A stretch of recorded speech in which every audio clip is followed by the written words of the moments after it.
2:40 left first half. The snap. Allen wants to throw it. Off play action. Got a man wide open. Lee Smith caught. Touchdown. Touchdown Buffalo. Lee Smith was absolutely wide open in the end zone. Touchdown Buffalo.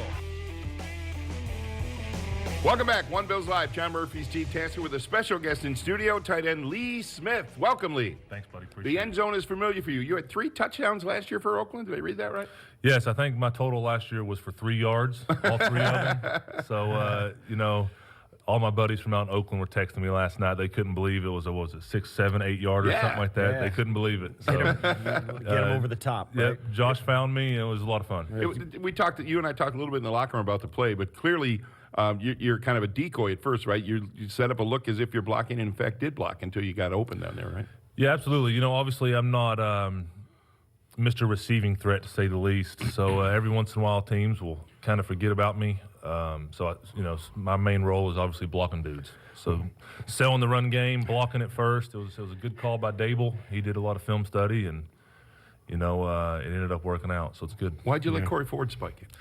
My dad played offensive line in this league. Okay. I guess I'm a little hardwired like a lineman. Those guys, it's rare for them to get to spike a ball after a touchdown. Well, congratulations on taking the top off the defense. Yeah, appreciate that. Yeah. Appreciate that. It was a really hard-fought game. You knew it was going to be one of those games where points were going to be a premium. You guys got shut down on a 4th and short and turned it over on downs and kind of passed a field goal up. Yep. At early in the game, and then they couldn't make a field goal to save their lives, and it ends up being one of those games. But at the end of the game, in post locker room, Lorenzo said, out loud, he goes, "You're built for this." Us as fans, we're wringing our hands, but you guys are kind of okay with these tight, hard-fought games. Yeah, there's just such a, I know I say it over and over, but it's true. There's such a strong brotherhood, and we have so much faith in each other. As an offensive player, we don't think we're going to be on the bench for very long. Right. Josh just does so many great things. He's such a wild man out there. You just know he's going to make a big play. And there's no egos. It's just such a strong group of dudes who care about each other, and we don't want to let each other down. So would we like to have a blowout win? Absolutely. Yeah, right. Don't get me wrong. Right. That would be nice. But we just kind of stay the course, and we definitely don't get worried. We're not fragile by any means in those situations. We're just a bunch of dudes that can't wait to play the next play. Well, speaking of not worrying, you had a lot of guys go down. Mitch Morse went down. He had to come in, and then Cody Ford went down, and then so you move Feliciano down to center. You got Spencer Long in. Bates comes in and plays right tackle. You knew then really they needed you out there. You weren't going to sit down the rest of the game. What was the attitude of that offensive line like? I mean, when you had to hold up, it wasn't just like for 6 plays. Yeah, it's hard. I mean, I don't think Bates got a rep all week with the ones, right? He's on the scout team. He has to be dialed in the meetings, dialed in the film study. He doesn't get to have those live reps against those looks. I would have been playing tackle if anybody else got banged up. Right. So I was kind of hoping that didn't happen. I've been there a couple times throughout my career, but those guys just came in and did their jobs. It's just a testament to the process that we go through here every day. Mm-hmm. There's never any fluff. Everything is intentional. Everything has a purpose. And it proves when those young guys and guys that maybe didn't get as many reps come in, and it's just seamless because we're all dialed in pretty good and focused, and there's just so much consistency in this organization right now. It's awesome. With Bills tight end Lee Smith talking about yesterday's game, I want to ask you actually 2 questions about what you referred to as the brotherhood of this team, and I've heard you talk about it, and you can see it if you're watching closely how you kind of shepherd those 2 rookie tight ends in your room. It's almost like they're your nephews or something, the way you take care of those guys. They're awesome. Every once in a while they have to take care of me on Sundays. I get a little emotional. I get a little fired up, so that I'll feel them patting on my back, on the bench. Take a deep breath. Yeah. Calm down, big fella.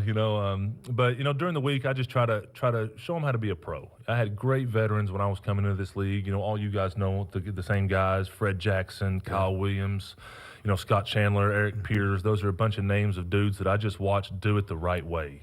And they were able to play a long time, take care of their families, and build a great life for themselves. And, I just watched them, and I want those guys to be able to watch me and hopefully take something from me. And they're doing a great job. They're awesome dudes. They work their tails off.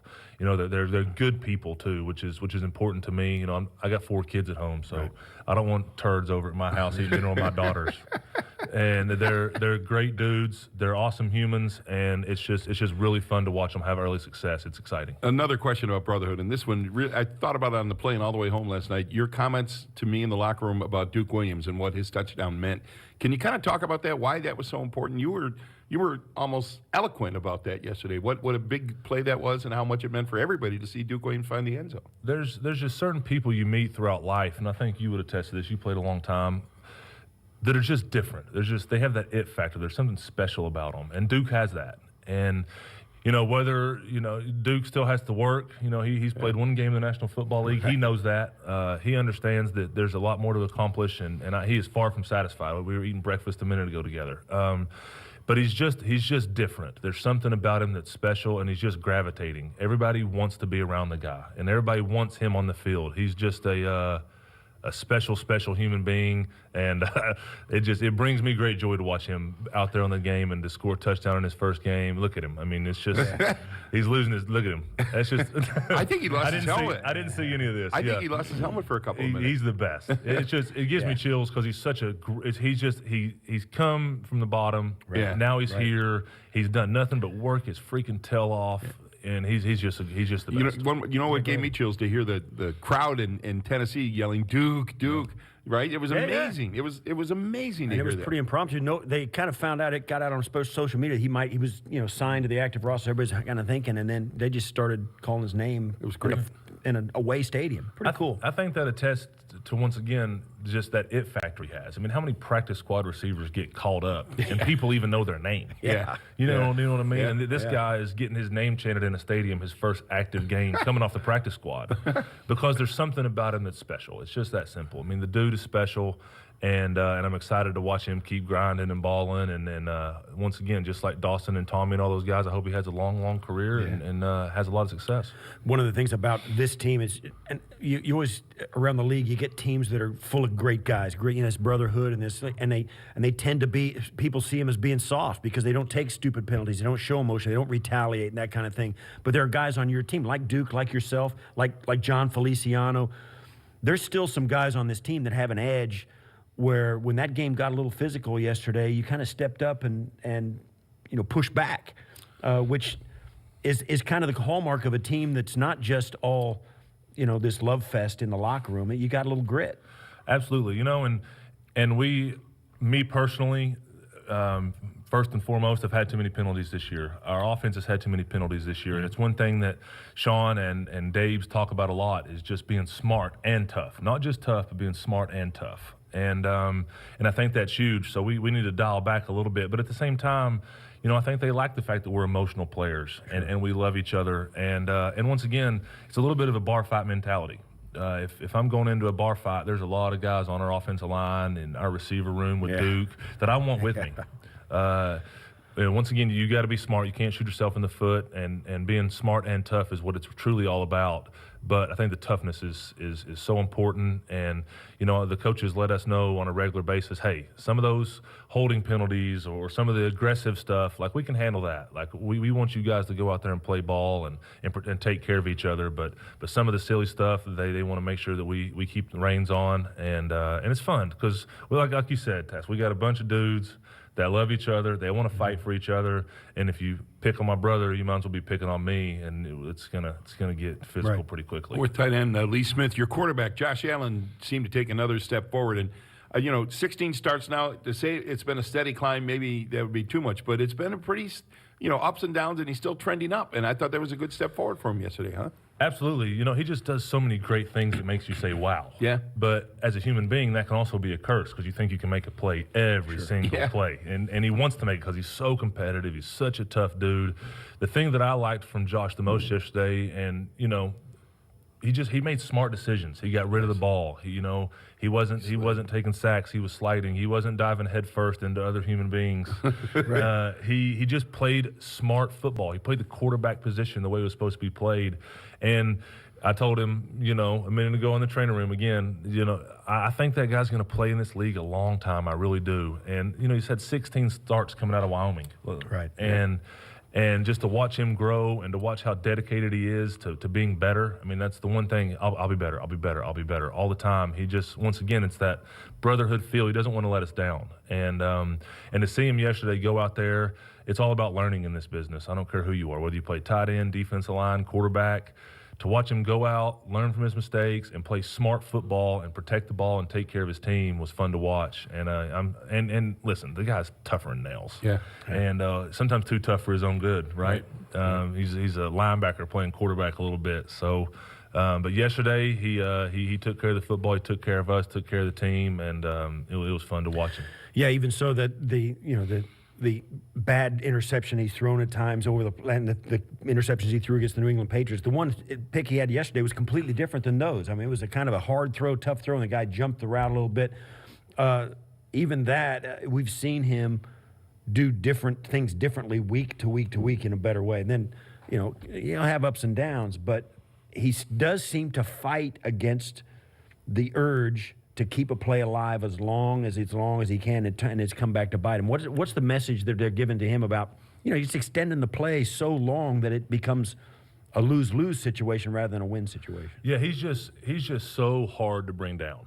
And once again, that allows him to just stay alive forever. Mm-hmm. And I think, I don't know exactly what conversations him and Dabes have or that him and Sean have. I know him and Sean meet on a regular basis. Sean McDermott and Josh Allen are the two most important people in this building. Let's be honest. That's a fact. That's the way the NFL works. So what they talk about behind closed doors is between them. But I know that, once again, sometimes your biggest strength can be your biggest weakness, right? The fact that he's a big, strong, competitive man that refuses to get tackled, can allow coverages to break down, but sometimes that can also be a negative because now guys are flying all over the place. But like you said, he got so much better yesterday at managing the game. I mean, those safeties in Tennessee are elite players that have played a long time, made a lot of plays, and the guy just made a good play on the interception yesterday. Right. Yeah. Micah Hyde made a good play last week against a pretty good quarterback. Sure. All quarterbacks throw interceptions. Sure.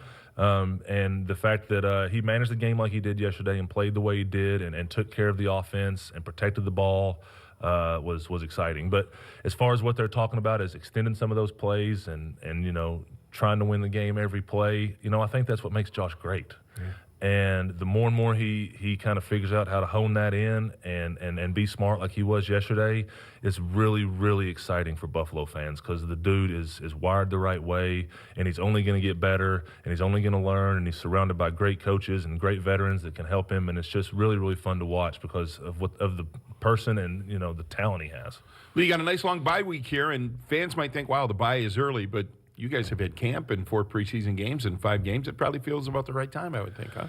I don't care when the bye comes; it's always the perfect timing. That is true. So it's nice to get away. I'll be down in Tennessee, loving on my wife and kids, and some guys will stay here. Some guys will get away and clear their brain. Some of the guys that are banged up, it gives them a chance to get back healthy. The Motors of the world, the Tyler Crofts of the world, can really just dive into treatment for a week in a little more of a relaxed setting. And unfortunately, the Mitch Morses and the Cody Fords of the world as well. Yeah, right. It's hard to go through treatment when your buddies are practicing and working and getting ready for the game. This allows those guys to kind of get their treatment without feeling like they're missing the brotherhood. Right. Because nobody's really here, nobody's around except for the few guys that are going to stay around and work out and do those kinds of things. So it's great. Sean gave us off a good amount of time, which proves that he trusts us. We have to continue to prove to him that trust is we're worthy of that trust. Go be smart, take care of your bodies, and come back and get ready for the long grind. We have a lot of rookies that are providing for this football team. When we come back after this bye, we have a whole college season left. Right. So it's going to be the veterans need to make sure that we explain to these young guys just what's coming in that long haul, as and I think it's good. But you're right. Off season, rookies go through the combine and training, and then they get here and they have all these rookie programs. They're here 2-3 more hours a day than the veterans, and it's just a long grind for those first-year players. So to get this break early, let them kind of get a breath, and then come back and grind, I think it's going to be good. Awesome. Great win yesterday. Great touchdown. Thanks for coming on. Thanks, man. Lee Smith, Bills tight end, joining us. Steve and I coming back with more One Bills Live from our Seneca studio. This is Buffalo Bills Radio.